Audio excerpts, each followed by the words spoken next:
Hello and welcome back to Vox Terra, aka Hidden Agendas. Today, the essential question: are we living in a toxic, greenhouse gas-laden world by choice or by manipulation? To that end, I will share with you, and do some dramatic reading, a Sierra Club article titled, and Sierra Club, by the way, is a real environmental group, not to be confused with the fake ones floating around out there. Climate science deniers, right-wing think tanks, and fossil fuel shills are plotting against the clean energy transition. Inside the Conspiracy to Take Down Wind and Solar Power by Rebecca Burns and illustrations by Anson Chan. March 12th of 2024. First, Rebecca, great journalism, but I caution against using terms like right-wing or conservative as shorthand for bad, because people got different reasons why they identify as conservative. No point in isolating them.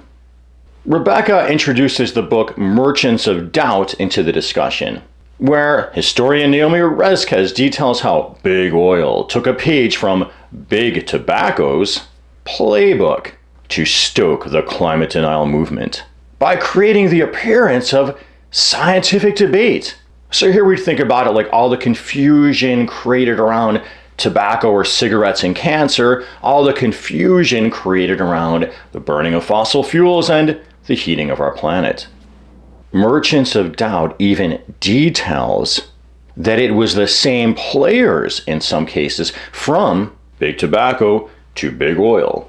Por ejemplo, tobacco lobbyist Stephen Milloy. That's a name I've heard around at places like Desmog and other environmental climate news sources as one of the bad guys. Stephen Milloy went from denying the health impacts of secondhand smoke, come on, take a puff, that's not in the article, to smearing climate scientists, but the uniting of fossil fuel interests with local anti-wind activists.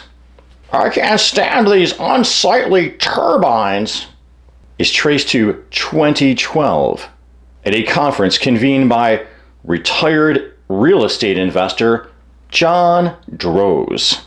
Great way to spend your retirement, John, helping burn our planet down. Oh, I know, that's not what you're really doing.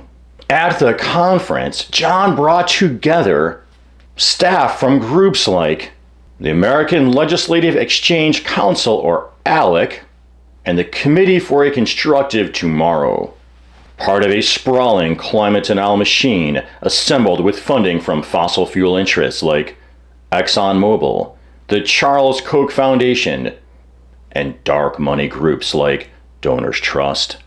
So there you see the fossil fuel money like the Kochs and Exxon, but what they mean by dark money is basically, my understanding, this is money that you can't trace that easily because the donors are kept anonymous. That's all dark money really means. John has also been guest speaker at the Heartland Institute, also part of that sprawling climate denial machine according to Desmog. Now let's contrast with Dave Anderson, a good guy. Not the same Dave Anderson I knew when I was a teenager, by the way, at the Pro-Renewables Energy and Policy Institute. You know, and that's their part of the problem, tain't it? How do people tell the difference between real environmental groups from false ones? Me, I've been around the movement for a long time, partner, so I'd say I got a handle on it. Dave the Good Guy chronicled coordination of anti-renewable campaigns led by the State Policy Network, a 50-state group of Koch-affiliated think tanks.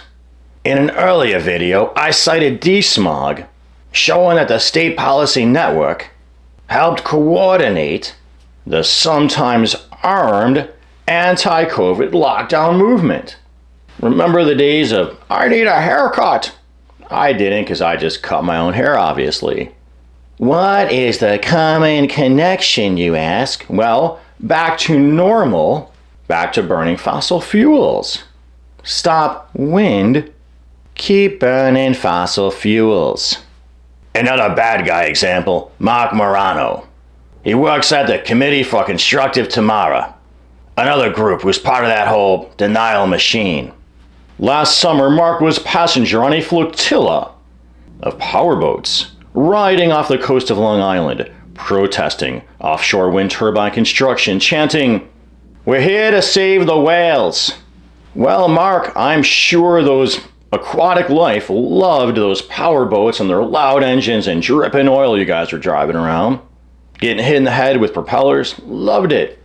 No irony there, pal. Rebecca, who's the author of this article, if you forgot, says Morano cited a spate of whale deaths along the East Coast as evidence against construction of the wind farm. Now, that ain't an exact quote, by the way. It's my reading of it. And this next quote is my own satire. So don't sue, Marc. Moron said, "The whale deaths was great. Me and my boys got whale meat sandwiches up the yin-yang." Obviously, he didn't say that. Sierra Club points out that the spate of whale strandings in 2016 started before most survey activity for ocean turbines even began. And I know some people say wind turbines. I don't know why you'd say it that way, no offense. The clearest common factor in the spate of deaths is rising ocean temperatures, disrupting whales' feeding and migration patterns.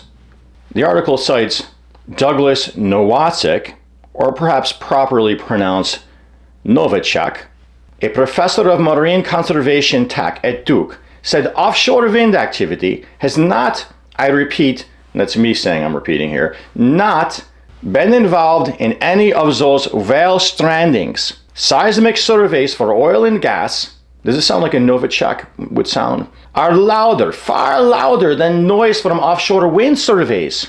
Dead whales have borne signs of ship strikes or entanglement in fishing gear. My words, but I think I'm still going to keep the Eastern accent.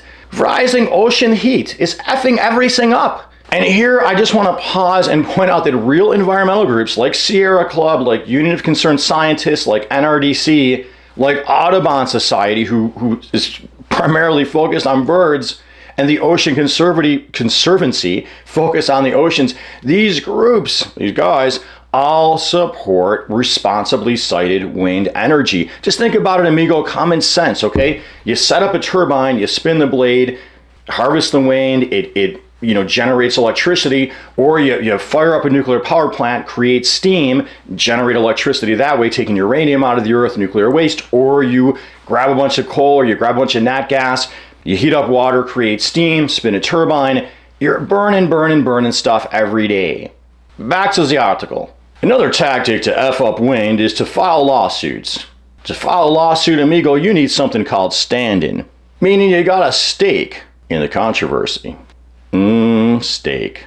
In 2021, 6 commercial fishing associations sued the Bureau of Ocean Energy Management, alleging that its approval of the wind farm off the coast of Nantucket, there was an old man from Nantucket, that it violated the Marine Mammal Protection Act. And for the record, you and I are both mammals. We're not marine mammals, though. The legal muscle, and that was Rebecca's term, legal muscle, not mine. I don't know what I would have put it that way.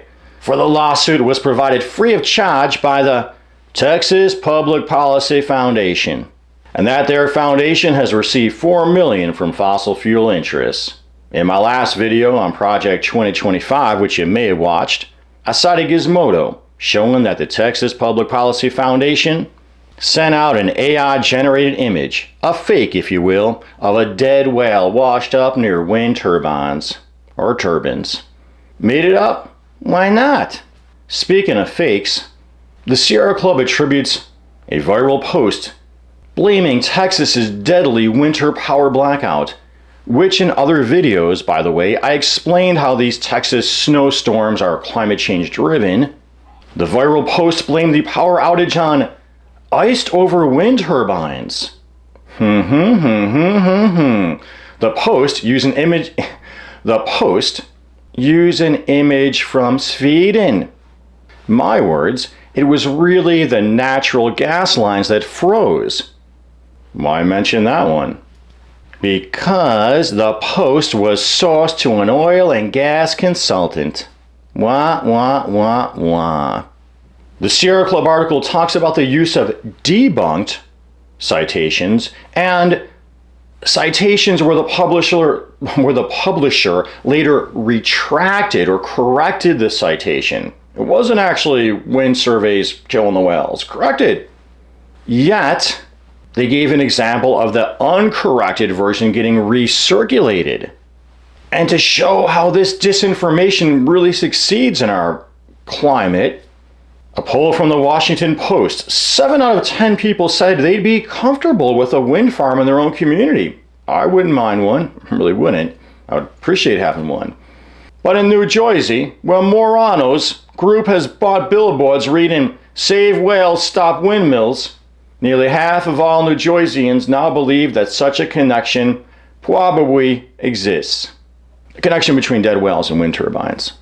Rather than ocean heat on a fossil fuel, greenhouse gas laden planet just effing everything up. It's wind turbines trying to solve the problem.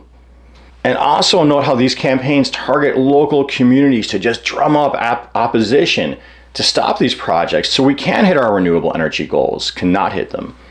Here's a quote from an environmental planner cited in the article. From Long Beach, New York, wind opponents began showing up. Now, it was a she, but I'm just doing this guy voice. Nearly every city council meeting, there weren't many of them, but they were very organized and very loud. Here we're talking about wind opponents. And if you've ever been around wind opponents, you're going to say, oh, it's true. It really is, honestly.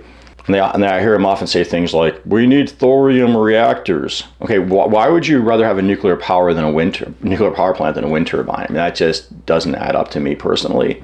Where are you getting this from? What's your media outlet? And it feels to me almost like the anti-environmental or pro-fossil fuel petrochemical movement has targeted like a personality type. When I hear some of these people speak, they're just targeting, this is the personality type we want to get. These are the kind of people who are going to show up at the town board and get really revved up. We're going to target them. You guys go.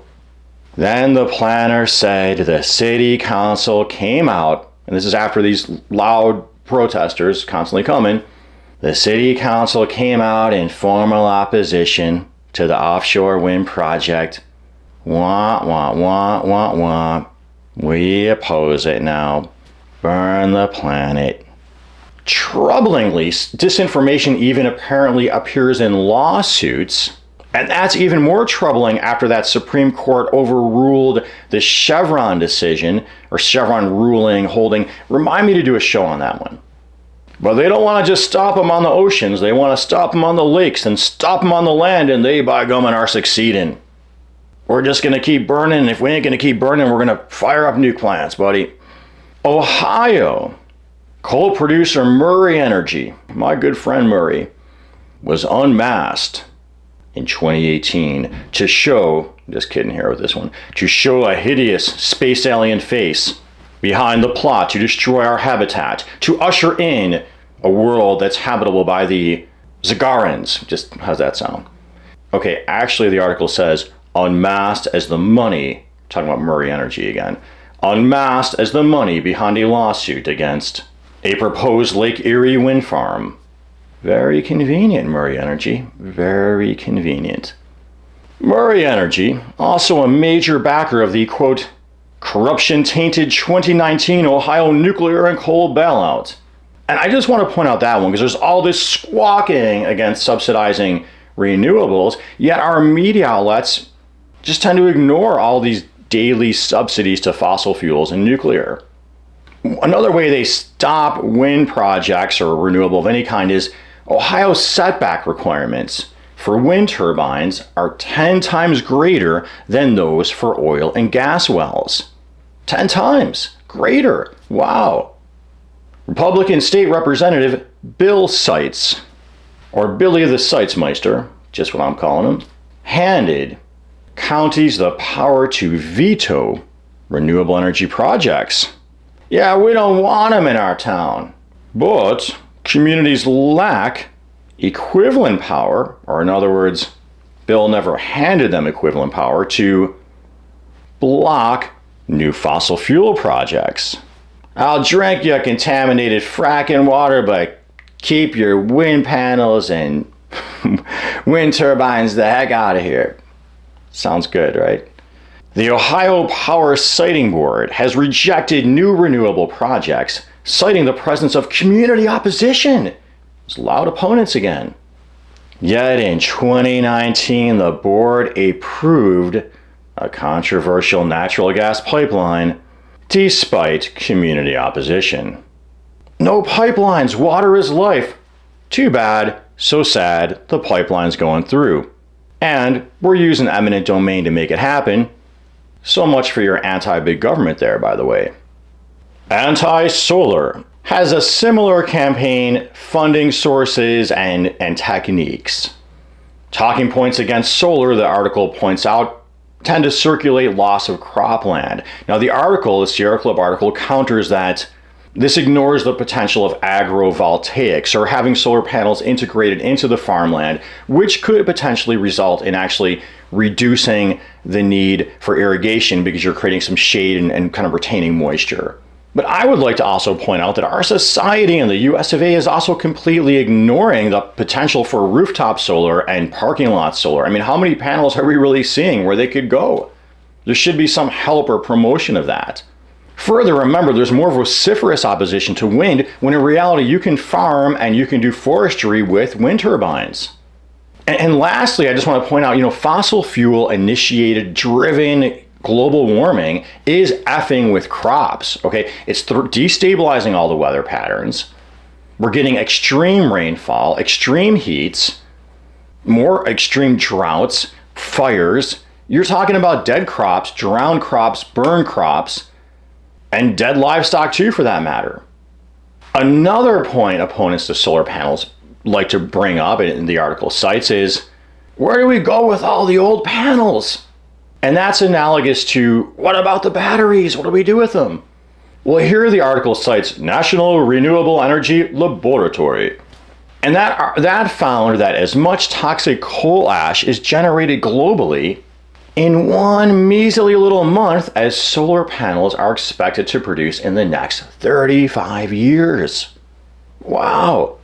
And my points I'm going to add in here, government could put out engineering and design challenges to make longer lasting 100% recyclable solar panels. Ditto for the batteries. And our society isn't prioritizing long lifespans or recyclability of much of anything. Yet, the only focus is going to be on solar panels and wind turbines. Isn't that convenient? Isn't that ironic? Isn't that hypocritical? And one of my last points for today, the article also focuses on homeowners, landowners rather, who want to place wind turbines or solar panels farms on their land. And with that, I just want to point out what I'm going to call a sick irony of this, or hypocrisy, of the changing nature of the anti-environmental or pro-fossil fuel, petrochemical, just pro-use a lot of stuff movement, because that's all supporting it all feeds into the petrochemical fossil fuel industry. In the old days, when the main focus of the environmentalists was on preserving habitat, regulating pollution, the argument I would hear thrown in my face was something like, that man's got 50 acres here of good old growth forest, and no big government-loving commie can tell him what to do with his land. We're sticking up for his private property rights. That's what I used to hear all the time. He can dump them chemicals wherever he wants to. Now that the environmental movement is championing the man who says he's got 50 acres of good timberland here in Gummit, he can put up a wind farm if he wants to, harvest his timber, harvest the wind. A true win-win. And by the way, he don't want no pipeline running through his property. Now, these former champions of private property say, kiss your private property rights goodbye, because we don't want your wind turbines. Well, I hope you found this show informative, insightful, hopefully a bit entertaining. Try. If so, please make sure you are subscribed to my channel. You've clicked that there notification bell, you're liking, you're commenting. Constructive criticism is always welcome, but let's keep it constructive. And please join my two patrons at Patreon, Belle LaGrucey and Environmental Coffee House. Thank you so much, you two, for helping keep my dang morale up all these years. And as always, until next time, peace be with you.